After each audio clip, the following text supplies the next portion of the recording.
గంట కొడుతున్నావు? నోటితో పిలిచావచ్చుగా.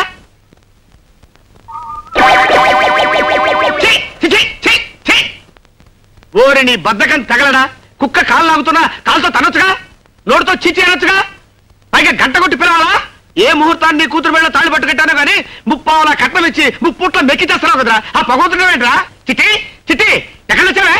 ఏమిటండి? ఏముంది, ఓ ప్యాంటు షర్టు నా మొహాన్ని కొట్టి ఇంత పిండాకుడు పెట్టి మెడ పట్టుకుని గంట ఎవరికో కోర్టులో పడి తెస్తా. అబ్బా ఏమిటండి, వారం రోజుల నుంచి ఒకటే కోర్టు పిచ్చి, ఒక ముద్దు లేదు ముచ్చడం లేదు. ముద్దు ముచ్చుగా పెట్టుకుని కూర్చుంటే ఎట్లా కుదిరితే నీకు మీ నాన్నకి ఫుడ్ ఎట్లా వస్తుంది? నేను అర్జెంట్ గా సాక్ష్యం చెప్పాలని ఒకటి చూడాలి. పని పాట లేకుండా మా నాన్న ఉన్నాడు కదండి. అరే నీకు బ్రెయిన్ ఉందే, బ్రహ్మాండమైన ఐడియా చెప్పావు. అరే కాల్ తీసి పక్కన పెట్టరా. కోర్టులో సాక్ష్యం చెప్పాలరా. ఏమిస్తావు? 3000 ఇస్తాను. చెప్తా. ఏం చెప్పాలి, ఎలా చెప్పాలి? ఏం లేదురా, వెరీ సింపుల్. రేపు నిన్ను కోర్టుకు తీసుకెళ్తా. బోల్లో నిలబెట్టిన తర్వాత నీ చేత ప్రమాణం చేయించిన తర్వాత లాయర్ గారు కొన్ని ప్రశ్నలు వేస్తారు. అదే మీ మావి గారు హరికృష్ణ గారు కదండి. హరికృష్ణ గారు కాదే, ఆయన అసిస్టెంట్ చిన్ని కృష్ణ గారు. ఆయన కొన్ని ప్రశ్నలు అడుగుతారు. ఏమని?